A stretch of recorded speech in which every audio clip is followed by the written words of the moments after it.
educational theorists and their theories. Where would teaching and learning be without educational theorists? Exploring a person's unconscious mind and psyche to comprehend their thoughts and behaviors seems intriguing, but also challenging, right? Fortunately for us, some outstanding educational thinkers have already done the work. Teachers can interact with their students more easily and support their academic success by embracing these theories. Hello! In today's video, we will talk about some amazing, foundational educational theorists and their theories. Who are these theorists? What kind of theories do they come up with? How do these theories relate to classrooms? Stick around till the end as we answer all these questions and more as we delve into this topic in detail. What function do theories serve? You see, teachers are better at establishing connections with a variety of learners when they have a solid grasp of learning theories. To better meet the needs of their students, they might experiment with various learning methods, resulting in an education that is specifically tailored to the skills and talents of each student. And we owe our thanks to the great educational theorists who have developed some of the most useful theories. Allow me to tell you about some of the most famous educational theorists and their theories. Number 1. Jean Piaget, 1896 to 1980. Jean Piaget was a Swiss psychologist mainly known for his extensive work on child development. Piaget stated that intelligence wasn't a fixed trait, and it varied for every human. His theory had 3 basic components, which were schemas, the blocks of knowledge; adaptation process, stages of cognitive development. He basically theorized about cognitive development. Since every parent wants to raise their children in a proper environment, cognitive development is crucial. This theory is very helpful as it explains how children create a mental world model. How does this theory apply to the classroom, and why is it so important? This idea, however, not only helps teachers better comprehend their students and their learning requirements, but also explains how the mind works. As a result, professors devise lecture delivery methods based on how students should actually study. Additionally, it aids educators in recognizing each student's potential for learning, which eventually enables them to make better decisions. Number 2. Lev Vygotsky, 1896 to 1934. He was a Russian psychologist who developed theories relating to social development. We are all aware of how important the environment is to children's development. Therefore, Lev came up with a theory about how different people's socialization might alter and influence learning. He reasoned that socialization is absolutely necessary for learning. In short, the learning process is improved by parental encouragement or ego boosts from teachers. In addition to all of these aspects, he also made a note in his idea that culture also plays a role in learning. So, how do schools fit into this theory? I'll explain with an example. Can you expect your child to learn to ride a bike without your help? Not usually, right? It is just not possible. So educators must realize that their support of students has a significant impact on their ability to learn. The sweet spot for learning is between what a student can do on their own and what they can do with support from a more skilled person. Number 3. Jerome Bruner, 1915 to 2016, who made contributions to human cognitive psychology and cognitive learning theory. He also had an interest in general educational philosophy. His diligent efforts to produce groundbreaking research in cognitive psychology have earned him worldwide recognition. He performed several experiments on perception that were challenging for psychologists to understand in terms of how the organism responded to both internal and external stimuli, demonstrating that sensation and perception are active processes instead of passive ones. The development of the mind can be clearly seen in thinking. According to Bruner, kids must grow up in line with the recurrent regularities present in their surroundings. Bruner suggested that children should develop in accordance with the recurrent regularities existing in their environment.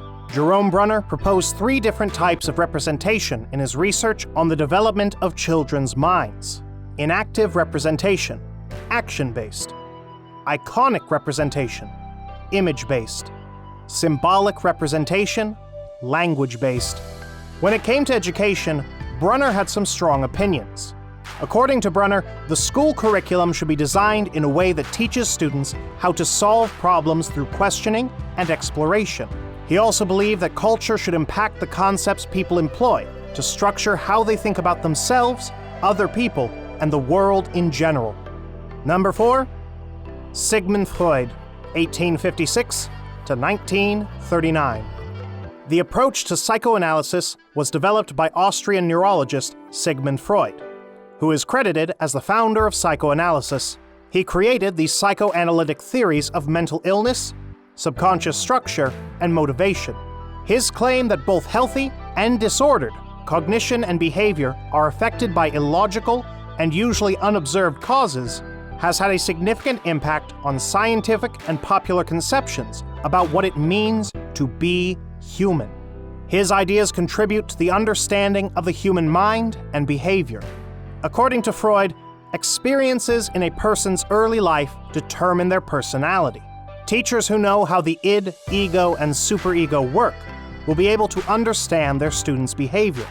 Teachers will be able to instruct students properly after they fully comprehend each child's uniqueness.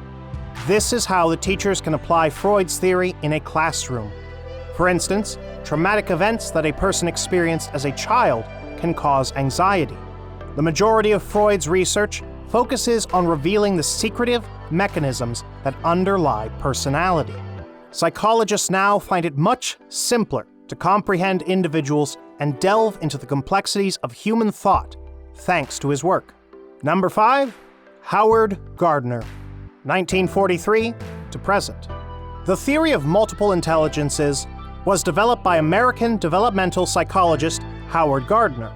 People do not necessarily possess all of their future intelligence when they are born, claims Gardner. People have the capacity to learn and grow into a variety of intelligence.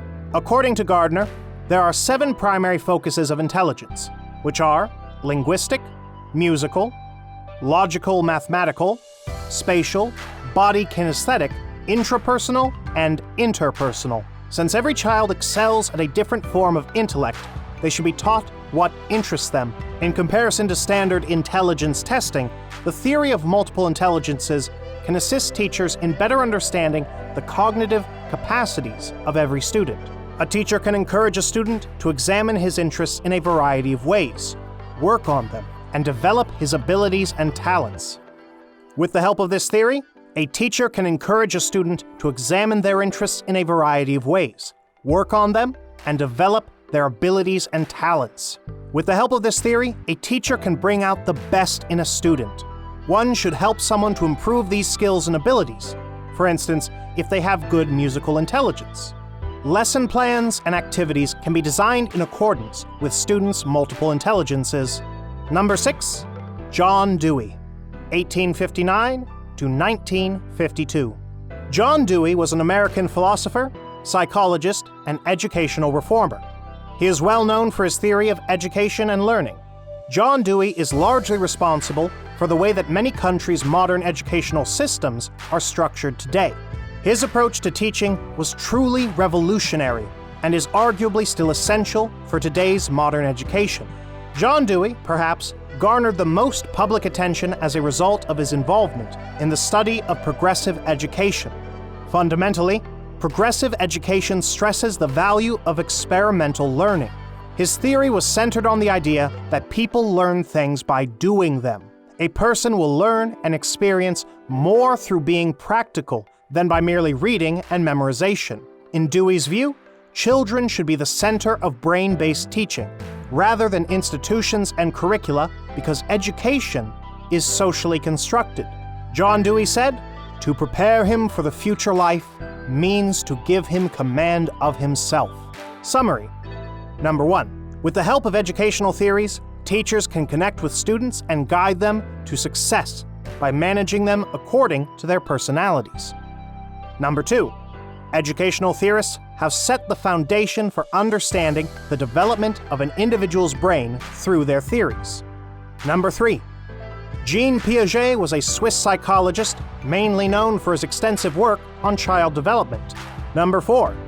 Lev Vygotsky was a Russian psychologist who developed theories relating to social development. Number 5. Jerome Bruner, a famous psychologist, made contributions to human cognitive psychology and cognitive learning theory. He came up with 3 different kinds of models in his research on the development of children's minds. Number 6. The approach to psychoanalysis was developed by Austrian neurologist Sigmund Freud, credited as the founder of psychoanalysis. Number 7.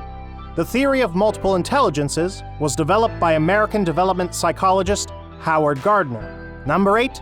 John Dewey was an American philosopher, psychologist, and educational reformer. His theory was centered on the idea that people learn things by doing them. Number 9. These educational theorists showed the rest of the world how to engage and educate kids based on their distinct personalities and behavioral requirements. That is a wrap on this video. Hope you liked it, and if you did, make sure to press the like button. If you haven't subscribed already, make sure to subscribe to our channel to check out more mini lessons on educational topics. Without these theories, what do you think the schools would have been like? If you have any questions regarding these educational theorists or their theories, make sure to write them in the comments section below. We'd love to hear from you. Educators, thank you for your service. Until the next time, adios. Janata, bye-bye.